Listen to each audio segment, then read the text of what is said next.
The race to 5G is on, and the battle for talent is getting fierce. Welcome to 5G Talent Talk with Carrie Charles, a podcast dedicated to helping you face the future workforce head on. Navigate this challenging talent landscape with innovative strategies to attract, retain, and engage people in this new world of work. Only here on 5G Talent Talk with Carrie Charles, CEO of Broadstaff Talent Solutions.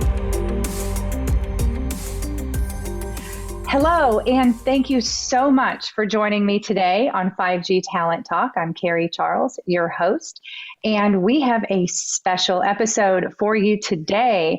I have with me the head of 5G marketing for North America for Ericsson, Peter Linder. Peter, thank you so much for being on the show today. I'm so excited. Our pleasure is all mine, Carrie. It's gonna be fun. I love talking about marketing. I love talking about 5G. So two of my favorite subjects here. But first, what's interesting to me is that you have been with Ericsson for 30 years, over 30 years. I mean, it's your journey is unbelievable. So could you share a little bit about all the roles that you've had and how did you land in your current role? That's an interesting question. I think a lot of my journey started when I was a young kid. I literally grew up with the Formula One racetrack in my backyard. So a lot of my technology interest and interest for technology came out of that. My father was a teacher, teaching technology as well. So technology was kind of set from the very beginning. And then in like my late teens, I started to get really excited about ASICs and this kind of technology. Back then we had ASIC manufacturing in Sweden. So I had applied for a couple of internships and I realized that Ericsson was the company to join down the road. So I joined Ericsson in 1991. So a lot of the work that I've been doing, you can describe me as a broadband networker, half of it in fixed broadband, the first half of my career, and the second half of career focused on mobile broadband. And a little bit regarding what brought me into marketing, I think it's something that's happened gradually, a gradual transition over time. Started in 2003 when I was appointed a spokesperson for Ericsson. So I got to speak to industry analysts and then was like financial analyst and gradually expanding. And I really enjoyed that piece because it was pushing you to actually trying to understand things deep enough so you actually could explain it to someone else. That led to an appointment in 2011 as Network Society Evangelist. So we were a group of 7 people asked to do things a little bit differently, speak differently at the telecom events, go to other events and talk about what connectivity could do for their industries. And also a digital component, which was about establishing ourselves in the digital domain, trying to build our personal brand and trying to learn everything about tweeting and LinkedIn back then. And this was kind of a side gig for me, but it was a very exciting piece. So when I got the big question in 2014, one of my bosses said, well, what do you want to do when you grow up? And I went back and thought a little bit about it. I came back and said, I want to be CMO. It's really exciting. And then he pushed me and said, how is that going to happen? And I like pants down. So I had to call a few people in our leadership team and they said, Peter, you're great, but not for marketing. We'd never appoint you in that. And I got really annoyed by this. So I just said, hey, I know a few things about marketing. I'm going to write about them. So I created a digital mentor blog about everything I knew about in the digital and marketing domain. So I wrote 200 episodes. So by the time it was time for me to applying for a role in the marketing side of the house in 2018, I didn't get any question about the digital marketing component. And they felt, well, this is a solid bet. We know what he's doing. He's out there doing all these kind of crazy things on digital. So that's the kind of like the journey. And what I really do today is essentially about 3 components. 1/3 is about understanding what's going on in the industry. 1/3 about trying to turn that into some content, either a talk track or a slide or a video, something like that. And 1/3 is essentially about normally talking about on a stage somewhere or now trying to get excited by the hundreds of people that are on the other side of that camera. Yes. Well, let's talk about what's going on in the industry. So from your perspective, what's the latest on 5G? Where are we today? And what are some exciting things that Ericsson's doing? Yeah, so I would describe like a generation in the mobile world is typically something that lasts 10 years. So we're roughly at the back end of the first year in college right now. So we've done like we're in the third year of 5G, you can say. A lot of it is focused on the early adopters. So by the end of this year, we expect there to be 54 million in America, in US and Canada. So it's been very much, we've been building the network, lighting up towers. We're building out 5G in 3 different ways. So first, we're lighting up towers for nationwide coverage. So we do that in something we call low band spectrum. That's spectrum that reach very far. So, and if you try to figure out how far it will reach, go out for a really long bike ride. The second thing we use is very much mid-band technology. There's a lot of buzz about that right now. C-band, CBRS, a lot of terminologies. We've got some auctions coming up here in the fall. But that is very much about adding capacity and capabilities, especially from urban areas. And if you want to figure out how far it reaches, it's pretty much go out for a long run. And the third thing that's going on is very much what we do with high band spectrum. And that's with the most powerful application. It doesn't reach very far, but it is like what we do to light up a sports stadium, a factory, or a densely populated district or something. So there's a network build that is taking place right now with all these different technologies. On the application side, we're very much trying to connect people's smartphones, so enhancing the mobile broadband experience. And we're also looking very much at what can we do for closing the digital divide for where fiber hasn't reached that and unlikely to reach this decade. Can we use 5G for fixed wireless application for broadband? So that has started to move right now. And on top of this one is coming a range of IoT application. And that's kind of coming a little bit in a second wave.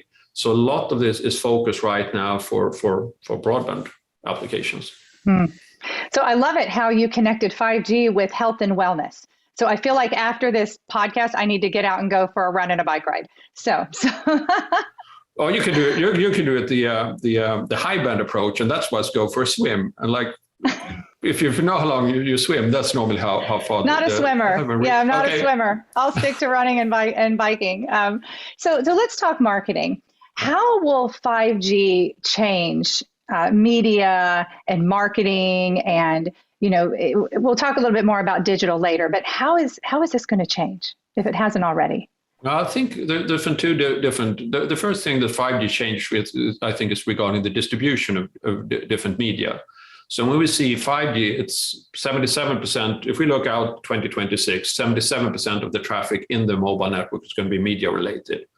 So what we see, it's going to be video with high resolution, delivered both to fixed and larger screens, mobile and larger screens. It is streaming of gaming, so that you can play games not only on a game console or a powerful desktop, but you can play games on mobile devices with a lot of the compute actually taking place, not in the device, but fairly close to it.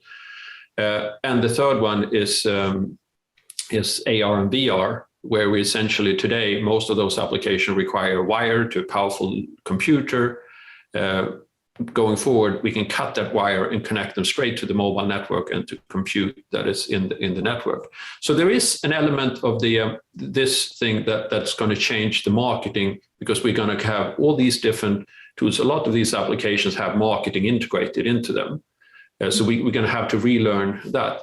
The second thing I would say is very much about 5G is also powerful in terms of sending traffic up to the network.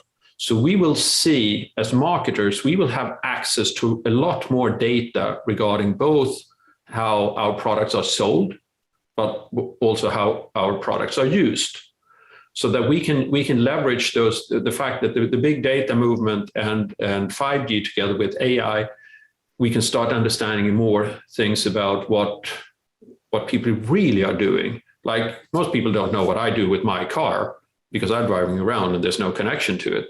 But in the future, the car dealers and the service providers, they will know quite a bit. Okay, he's been going on a long ride now. We should take him in for a service appointment. So I think marketing is going to change that one. The third thing on top of it is a little bit what I normally describe my day job as, is riding two bullet trains, because 5G is developing really quickly. and the marketing dimension is developing really quickly. So it's the whole movement of digital marketing together with what's going on in 5G. That's where I see the intersection of interesting things happening. So digital marketing, it's a buzzword. I hear about it all the time. I mean, it's the future, it's now. What does this mean? What is digital marketing, and why do companies, large and small, need to excel in digital marketing to be successful in the future? I think that we've seen a lot. We've been testing a lot with people, the imagination of that right now during the pandemic. Before, typical day week in my life would be to fly somewhere, see a customer, getting prepared for a 1 hour meeting, presenting a number of different things, interacting around those topics. And I met with the people in the room. 2 days later, I could be on a stage at a conference talking about some similar concept and so on, and interacting very much like people in the room. So you can say I was like the theater person in that role, interacting with people in smaller settings with 10 people in the room, or larger settings with a few hundred people in the room. When you look at the digital domain, it's very much, well, how do you reach all the different people that you haven't seen and unlikely will ever meet? So like people in the that also play a role in a purchasing decision or something. Because before we were very focused, we tried to figure out he or she is writing the check and who are some of the key people around them. But now when we're selling into a more complex environment, it's not only it's hard to identify all the people, we're selling into perhaps a matrix or even a cube. So we have to reach further. And I can give you one example of what has affected hit us over the last year. We do go out to our biggest customers. We go out and do something what we call an innovation day. We bring 20 demos, a couple of 5-10 different speakers, and we would do a show for them for a day. Now, when we can't do that, we have to pull that off in the digital domain. All of a sudden, we start seeing we're not only reaching the 500,000 people that was in the room, we're reaching all other people across the whole nation in smaller offices and so on. So I think a lot of the digital marketing is about reaching the people that are influencing what's happening, purchasing decisions or support decisions, but that you can't necessarily reach with leather shoes on the ground. And that's where I think the really exciting piece is, and meeting people that you're never ever going to meet in your whole life, most likely. I love that perspective. And it seems to me like as a business leader, whether a small business or, large business, that video should be a high priority. And I know, there's so many people that say, oh gosh, I don't know much about video. I don't know much about social media. This is a whole new world for me. And so what do we do if this is all new for us and we don't have, let's say, a large marketing department as an entrepreneur to do this for us? I mean, do we hire someone who specializes in digital marketing? Do we learn it? I mean, how do we get in on this? Because we have got to, as businesses, really become good at digital marketing or be left behind. No, I fully agree. And I think it's very much, I think it starts with a mindset, especially if we are in a business that is pretty well established, we know what we're doing and so on. We tend to be driving for perfection in everything that we do. A lot of the things of digital, when I try to put some words in digital translation of what that means to me in terms of a cultural perspective, I think it starts with putting progress before perfection. Mm-hmm. So starting by thinking, okay, I don't know anything about this. I'm going to do it, but I don't know how, and how do I get there? It's a little bit about daring to do the first thing. Like the hard thing with video is that most people don't know about it. The easiest thing about video, we have a video camera in our smartphone, and everybody's got more or less a kind of a small type of a production unit. So when you've written a blog, why don't you take a camera on the phone, record 30 seconds of yourself, saying with your perspective what that blog was all about, and having that accompany your blog. So these kind of elements, I think the videos is going to become super important to attracting people to whatever other content pieces we are creating, and even trying to make your point in 30 seconds, 90 seconds about, well, hey, this is what I really think about this particular topic, right or wrong. I'm doing it right now. This is the quality I have access to. Starting there, and then the small steps. Get yourself a microphone, get yourself a light, and listen to, watch people on TV and news. How do they do it? News reporters on TV, they kind of know video pretty well, and gradually improving. So I think it's a little bit like before we went to college, we didn't know everything that's going to happen in college. We did some summer classes before, and then it was pretty much, okay, let's nail the next semester. Let's nail the next semester and gradually grow. I think it's a journey like that we're going through.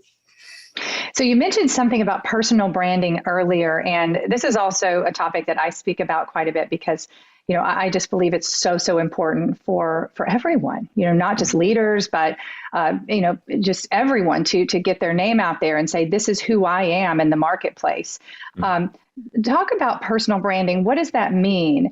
And, why is it important? And what do we do to get ourselves out there and, let's say, self-promote in this era? I think you mentioned one point there, which I think was start with, to say who I am. A lot of people, when you ask them the question, who are you? They tell you what they do. If you then ask the question, who are you? What do you mean now? I told you what I do. Yeah, but that's not who you are. So I think it's a little bit starts with a little bit of a soul searching who you are. The second thing I think is, it was a piece of advice I got very early on my digital journey. It was like trying to figure out which pen am I? Am I the black pen? Like in a room of people, do I run up first, grab the black pen and start sketching an idea on the whiteboard and that type of character? Or am I the girl sitting back, waiting with a red pen and say, hey, you black pen, that was kind of nice, but there's some errors here and can be improved here. Like the red pen person that more or less contribute by critiquing and adding to clarity. Or would you sit even further back in the room and is the highlighter person that listen to what people say, that was really important, this is important. And those pens give you a little bit of idea what roles you can play on the digital arena. Black pen person perhaps going out there with more original ideas and blowing at the forefront. Red pens trying to contribute by enhancing and improving and critiquing and making things better. And yellow, the larger majority, perhaps more highlighting. So I think that if you got that nailed regarding who you are, then you can start with become a little bit more active, because I think we all benefits from taking an active role in the digital domain, leveraging our LinkedIn accounts and Twitter accounts to actually relaying, being seen out there, and then also reflecting on this thing. It's very hard to separate like when you're out in the digital domain, it's hard to be just this buttoned up and tight and professional Peter with a tie and like all that kind of thing. You need to add some ingredients of who you are, what you love. Are you passionate about, like me, Formula One racing? Do you love to take pictures and letting that shine through? So you sprinkle in some of like your personality or who you are, so you don't come across as one of 100,000 equally like in a certain frame, but more, hey, this is Peter, he's this and that, and know a lot about 5G. But it's the combination of who you are as a person and daring to expose a little bit of that I think make you interesting and allow you to develop your personal brand. Boy, that's one of the best explanations I've ever heard. So thank you. That was crystal clear. What digital strategies are you using right now to engage your audience and help people learn more about 5G? So we're doing one thing which I think is the biggest journey for anyone in marketing and the vendor community on 5G. It's the fact that 5G is moving from being something which you hardly have to explain to the end users. It was smartphones, 5 billion of that. It was 4G connectivity, and then all the applications and so on residing higher up in the network. More or less like when Amazon was selling books. The books were in Seattle. They were going out to all kinds of people across the world, and you did books, selling books and shipping them. There's nothing to be explained. As we move towards 5G right now, it's changing on so many fronts what we're using 5G for and the potential to use it for different things, especially when it comes to businesses. Because most businesses right now, they've their interaction with 4G was how many SIM cards do we need and how big should the buckets be? And then you were kind of done. But now with 5G, it's so many more things that need to be explained to businesses. So one strategy that we are applying right now, we spend a lot of time writing marketing content for service providers to use to their customers. So me putting together a story about what 5G can do for sports in a way that a service provider can talk to a sports venue about. They can talk to a sports franchise about it. They can speak to a league about it. They can speak to the concession owners in the venues and so on. So a lot of it is like about creating marketing content that our customers ideally like so much that they take to use it towards their customers.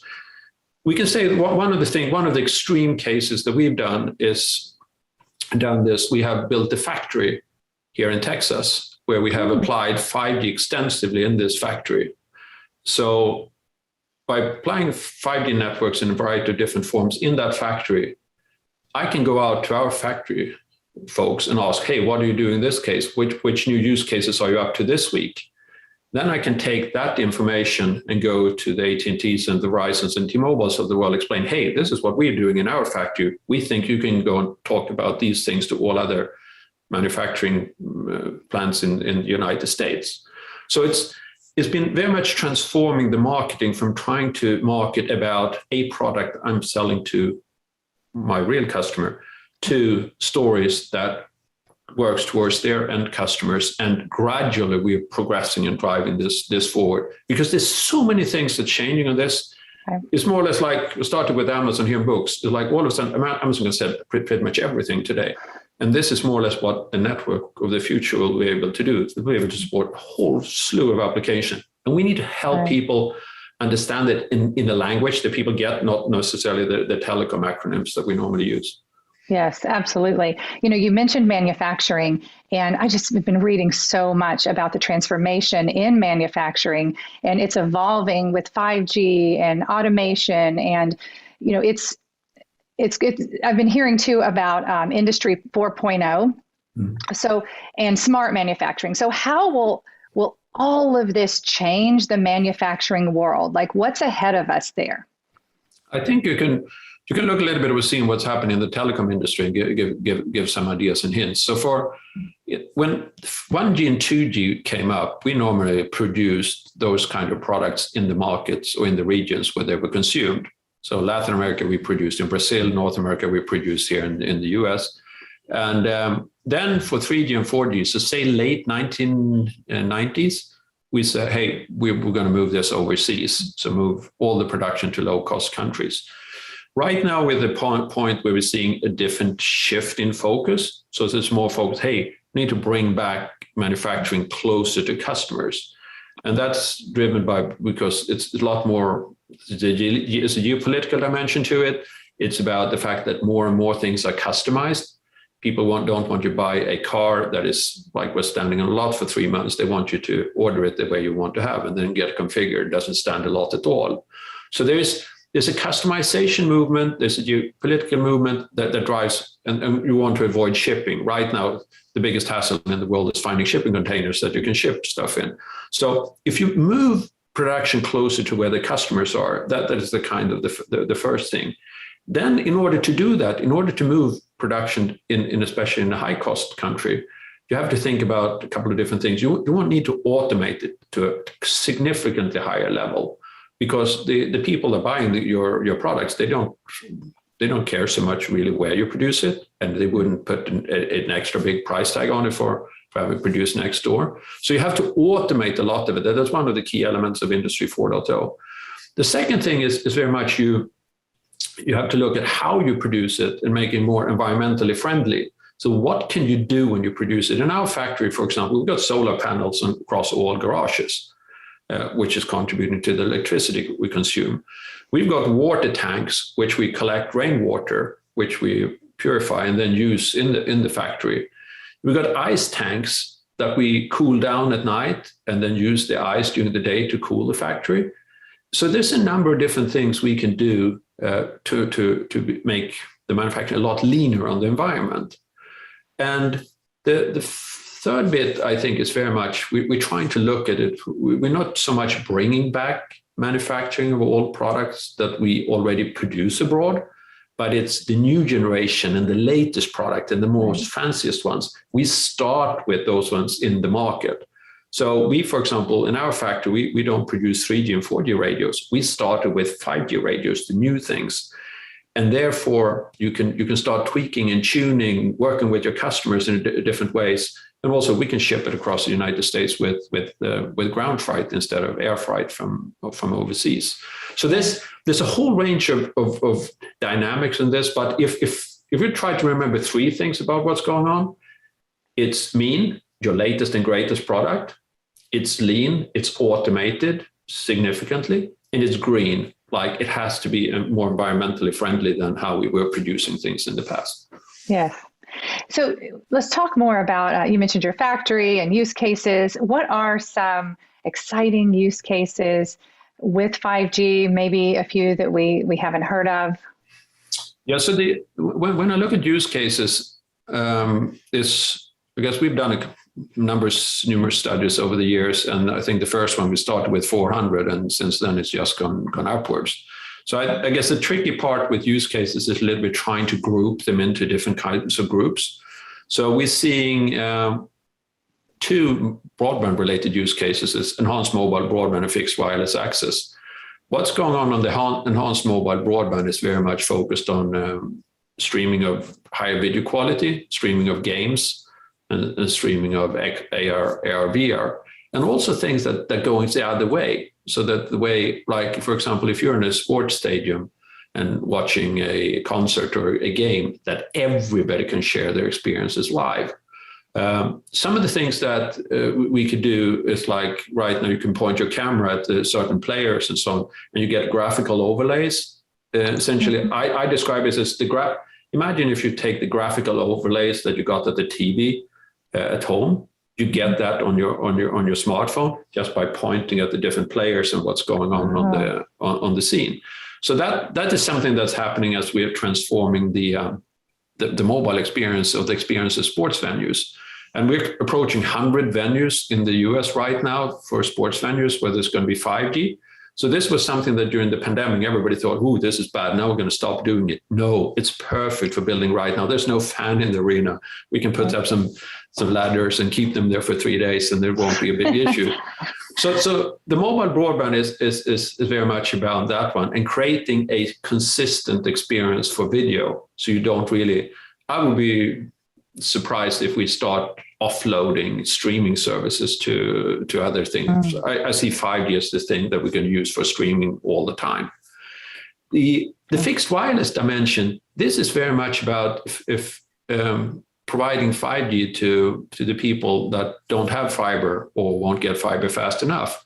I think you can see as a good example about what about all these home workers that didn't have fiber or they were struggling with the capacity.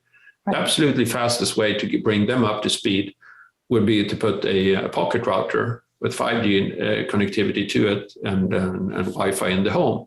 So I see a lot of this movement. It's not so fancy, but for people that don't have broadband, being able to get it with just getting a pocket router rather than digging and all kinds of crazy stuff going on the side. So I think I see that one as something that is accelerating the deployment where there really is the need. Someone working from home, someone getting educated from home, and those kind of things. So these ones are fairly down to earth. If we then look at the IoT application, is perhaps where more of the fancy stuff is taking place. It's growing up in 4 different categories. Massive IoT, we talk about these small type of sensors, something generating data, which, like a vineyard, checking out the moisture in the land, or it's actually trying to predict today is the day the grapes are ripe for picking. Where you go, like in the agriculture sector, I think there's so much wasted food that's happening already in the farm. When we can connect the farms and just determine when it's the right time to harvest, there will be a big difference. We got the broadband IoT, which is very much what I would describe as, think about it as your smartphone. We take the technology that exists for a smartphone, we put it into another device. We're not going to charge $50 a month, and we're not going to generate 7 gigabytes a month neither, but it's for different applications of that nature. We're seeing a lot of those things happening right now where people are essentially leveraging 4G and 5G to building into different type of devices. And when I checked last week, I think we're 22 different types of 5G devices. So even though the bulk is for smartphones and fixed wireless terminals, there's a lot of other things that are starting to evolve. And then the two perhaps most exciting categories is when we talk about critical IoT, when we start talking about connecting cars. GM cars 2024 will have 5G integrated, starting to be able to download software to them, start to be able to having cars talking to each other so they don't run into each other. I think there's an exciting field there. And then the whole industry automation IoT, this is essentially when we're connecting automated guided vehicles in a warehouse or in a manufacturing plants so they can drive around there.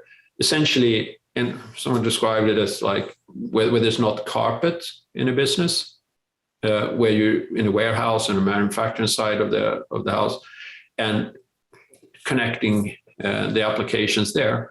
So I think we're starting to see, it's a little bit, use cases is hard because you can come up with a lot of them. The hardest part is to answer the question, what are the 3 important ones that really make it takes off?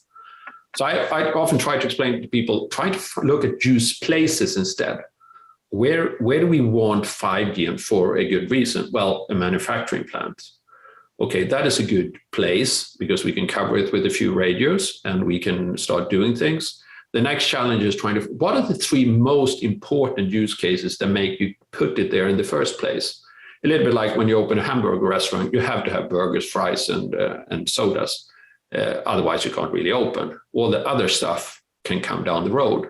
So it's a lot of the use case development right now is focusing on finding suitable use places that you can scale around, a sports venue, figuring out what are the 3 use cases that make you put it there, and then you can start scaling to more and more of those. And in parallel with that, there's an evolution of use case evolution that is all the other things that comes, the apple pies, the sundaes, the coffees, the nuggets, all the but those ones are, as we've seen in our factory, those are things that you come when you got the infrastructure there and let people to drive and say, hey, what can we do now? What do we do next? What can we do now? But it starts with a foundation. So long story short, don't always start with trying to figure out the use cases, then keep that from getting you going. Start by thinking, hey, what are the 3 things that can make us start with this? And then be satisfied with that and knowing there's a lot more in the pipe, which is hard to figure out up front. Yeah, I love that. Use places versus use cases. And it just makes so much sense to build that foundation and the infrastructure first. And then everything comes off of that. Because every time you solve a problem and you have a solution, there's another problem that's created that needs another solution. So. Exactly, and it gives you, it's a little bit, it's more or less like, because otherwise all the use cases of the world 5G world, it's like putting up 200 bowling pins on a long wall. It's like trying to hit more than one is absolutely impossible. Right. But if you approach it from a use place perspective, it's fairly easy to describe, hey, go to university and ask, hey, if you had 5G across the whole campus, what would you do? And you get pretty sharp responses back when you ask people that questions rather than saying, hey, what are the use cases you need? Oh, we don't really know. Yeah, right. We don't understand. Otherwise, you end up in endless conversations. But it's you can tighten it up. And I think it's a little bit, when you do that job, especially from a marketing perspective, when you've done that job and figured out what are the use case that makes sense for a sports venue, then you can drive your digital marketing machine and actually say, hey, this is what sports is doing 2021. Yes, definitely. So 5G solutions on private networks are really shaping the future for enterprise. So what would a 5G powered enterprise look like? I think a 5G powered enterprise look like you can divide it between vertical specific aspects of your business, which is different from a factory compared to a warehouse, compared to a university. And you can look at more like horizontal enablers, I think a 5G powered enterprise, can be described in a couple of different playing or cornerstones in what you can consider. The first one, I think a 5G powered enterprise use 5G smartphones for personal communication. And as we've learned during the pandemic, we'll be more and more dependent in the future video related communication, not so much just making phone calls and sending mails. We will use the smartphone also for video related communication as we have communicated with friends and family during the pandemic. So I think there's a communication element there. I think there's also, we need to make sure as any business that you can connect all your employees from home. So some of them that's connected, that's in the fiber footprint, you don't have any problem. For everybody outside of the fiber footprint, I think 5G is a great solution for remote working. And that might be in your home, it might be in a temporary home, it might be as you're moving between different locations. So the ability to connect the workforce where they decide to work outside of the fiber footprint, that's the second point. I think the third point is very much, we will have ultra mobile workforces in the future. Like we are talking perhaps 50-50 in our office right now, half time in the office, half time out of the office. But you will have more workers in the future that are fundamentally out of what, not only salespeople that travel the whole way all the time, but also people that continuously work remotely. I think we can connect those ones with both with a 5G powered smartphone and a 5G powered laptop without any need for a pocket router or anything in between as they're moving around between different locations. I think that I see a lot of interest from branch offices, if we take a larger company, to connect a branch office with fixed wireless access, either for primary or for backup connectivity. I see 5G playing a role for small businesses. Like if you have a small business today, 4, 5, 6, 10 employees, the local IT is a hassle. So what if you could connect into that business with 5G and then locally with wireless, but have most of the applications running remotely at the edge? So you don't really need any local IT. So taking out local IT out of small businesses. And then the other, like at the other end, if you look at larger enterprises, you have the campuses. You're going to have put up a 5G lab and doing 5G innovations in the corner of your business, or you're going to do it all across the business in a campus-wide network where you have 5G across the whole campus. You can create innovations. You can use your employees as digital pioneers, or guinea pigs, whatever we call them, to test your application at your campus. And then places like warehouses and things like and factories. So there's a whole range, and this horizontal enablement is taking place pretty much before we haven't talked about any specific vertical application that industry is using. So I think it's a lot of the tools already in place for pushing forward this today. So I'd like to get your thoughts on this, just looking ahead at, let's say, 5 years into future. What's our world going to look like with 5G, with our workforce, the way we live, the way we do business? There's a couple of things. I'll answer it in two different ways. The first, I think the difference that we're going to make for our children. It's like when my daughter and I having conversations, she think I'm so old school because I use handbooks and cookbooks and things like that for solving problems. Take me half an hour to find them and another half an hour to get something meaningful out of them, and say, Dad, when are we ever going to start? She said, hey, the best way to do it is YouTube. You ask a question, you get some responses, and like 5 minutes, you're ready to go.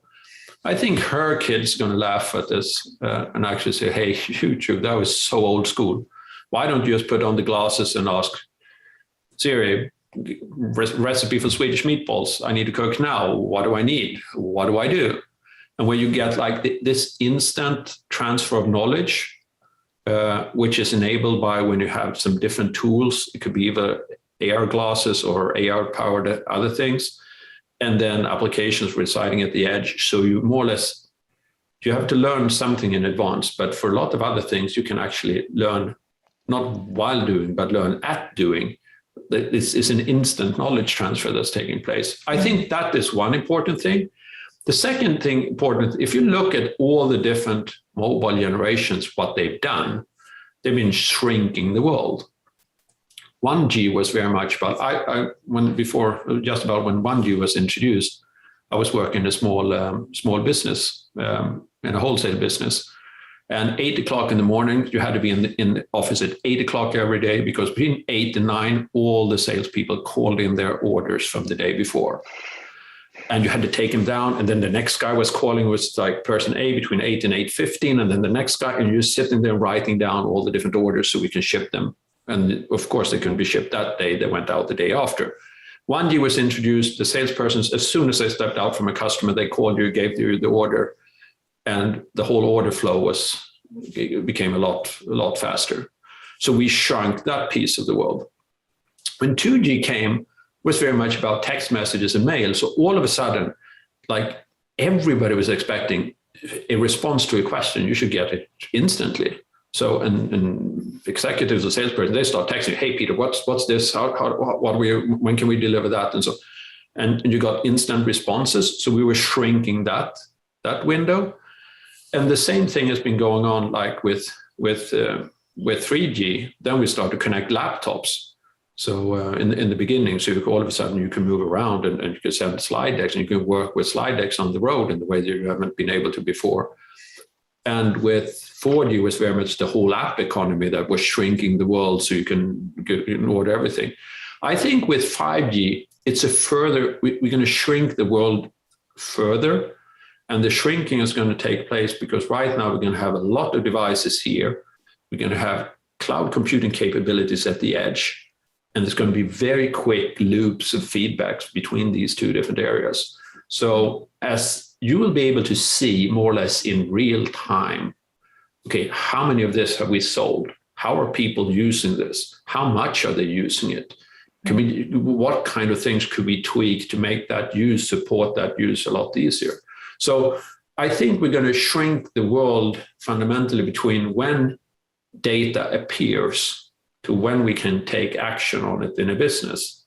And that is perhaps that's going to drive a completely different new level of innovation. When you build innovation, not about the brightest and greatest ideas from your innovators in the technical department, it's going to be, hey, here's great ideas that's coming from actually just observing how your customers are buying and using your products. That's where I think somewhere there is where I think that the big thing is, that we're going to see for sure a transition during this decade. So Peter, as the head of 5G marketing for North America for Ericsson, I'm sure that you speak a lot, you're on panels a lot. I mean, I look at your LinkedIn and there's just video everywhere and articles and things. And, I'd love for people to be able to reach out to you if that's okay. And, where can you be reached? I can be reached in a number of different ways. Easiest is on email, peter.linder@ericsson.com. And if you don't find it there, you find it on LinkedIn, same linkedin.com, peter.linder. So there's always a dot in between first name and second name. You can reach me on Twitter. I'm there. I had the idea when I started tweeting that my tweeting life was about one-liners. So my Twitter handle is onelinders. So not one-liner, but with my second name, with a D in there for my second name. So One Linders, there you find me on Twitter. You find me the same on Instagram, primarily more private stuff there and pictures of where I'm traveling and so on. But there's, I get more and more use to see it on professional stuff as well. And if you're interested into my private little project on digital mentoring, there you find that under tweeterlinder.com. So without any dots, and that's TWEETER Linder.com. And there you'll find some ideas where I share about right now a lot about this thing that we talked about here about video development and how we can become better as virtual speakers, which is, I think it's the single biggest transition that I've gone through. So that's where you find me. You can also find a lot about Ericsson and the positions about Ericsson at ericsson.com/5G, about anything we do on 5G. Ericsson.com under About Us and Careers, you find a lot of our open positions. And those open positions are structured under 11 different categories, so that you can either go in that way, or you can actually search and find. So we have all positions globally in one location for you. So I've learned a lot from you today, Peter, and I think what I'm going to do is just follow you on everything and watch what you do, because and use it as a model for, to help me learn. And I just appreciate it so much. I've enjoyed talking to you today. Thank you for being on the show. This has just been so helpful. I truly appreciate it. The pleasure is all mine, Carrie. I think it's a great show to be on, and I'm really proud that I've been given the opportunity to interact with you and all in your audience. Thank you, Peter. You take care. We'll talk soon. Absolutely. Thank you very much. Thank you for listening to another informative episode of 5G Talent Talk, brought to you by RCR Wireless News, Telecom Careers, and Broadstaff Talent Solutions. As we advance into the future, we promise to bring you the resources you need to navigate this ever-changing landscape of 5G to help you attract, retain, and engage people in this new world of work. To access the show notes or leave a review, visit broadstaffglobal.com. Until next time.